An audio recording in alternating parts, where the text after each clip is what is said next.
What's up, guys? Welcome back to the channel. Right here we have my 2018 Audi S5 in front of me today, and I can't believe I'm saying this, but it's been 1 full year of ownership with this car. If you guys are new to the channel, I bought this car in February of 2022. I'll go ahead and link the collection video up in the top right hand corner, but I flew up to Albany, New York, out of the Washington DC area to buy this car.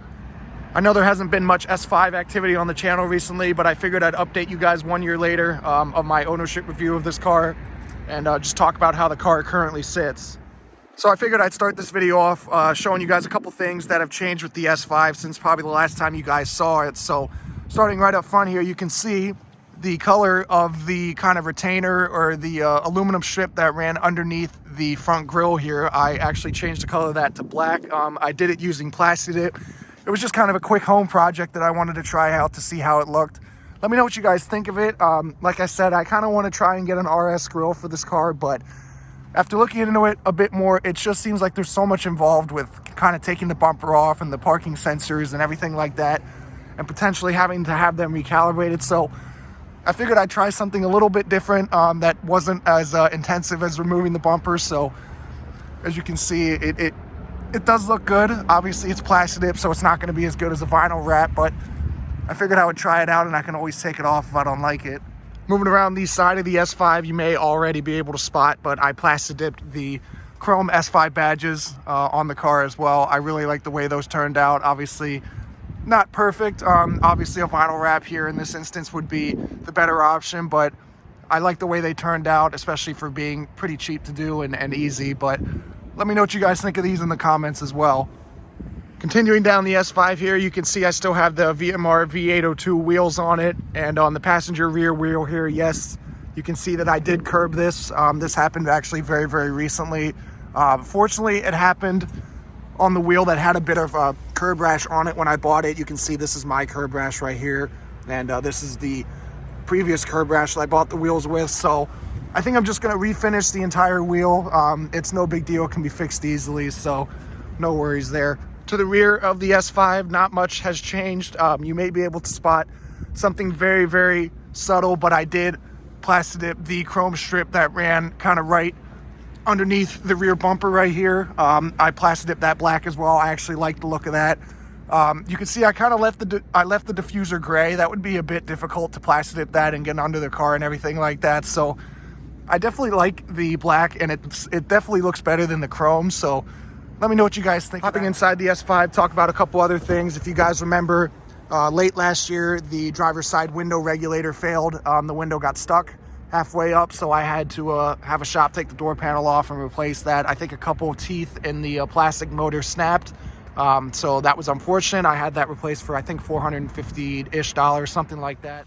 Hopping inside the S5 here, obviously you can see not much has changed. Still have the carbon fiber gear selector and the shift extension paddles right here, but those are the only mods on the interior. If we take a quick look at the odometer, you can see, scroll through the virtual cockpit here, 42,559. I believe I bought the car with right around 34,000 miles, so 8,000-ish miles in a year. I also still have the VPS front resonator delete kit, so we'll go ahead and start the car up. We'll put it in dynamic mode and hit the start button.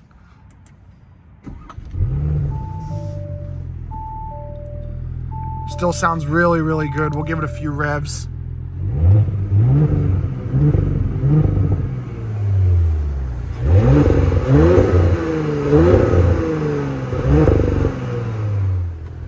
Let's go ahead and pop the hood. Talk about a couple other things here. So, head around front.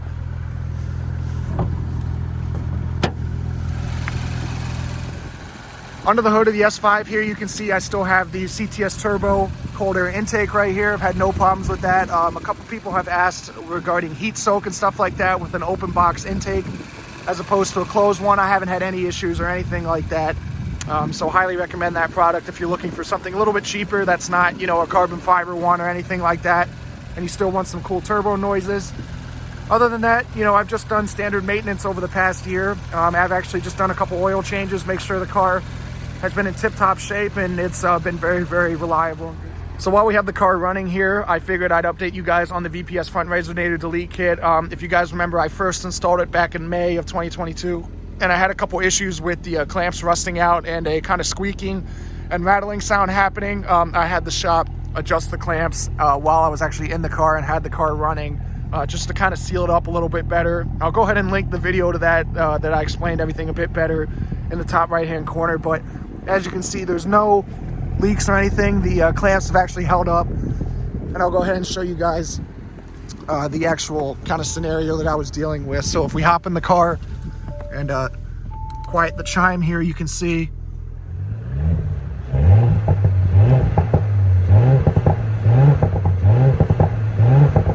I had that whistling sound because the clamps actually created a bit of hole in the actual tubing. So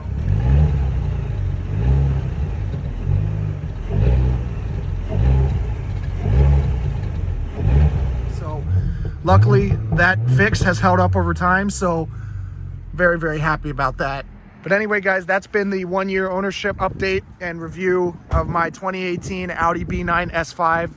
Like I said, I've been very, very happy with this car. It's been a great daily driver. If you guys have any questions on my car or the B9 platform overall, I'd be happy to answer them in the comments. But I hope you enjoyed watching this video. If you did, please be sure to give it a big thumbs up and subscribe. And I'll catch you in the next one.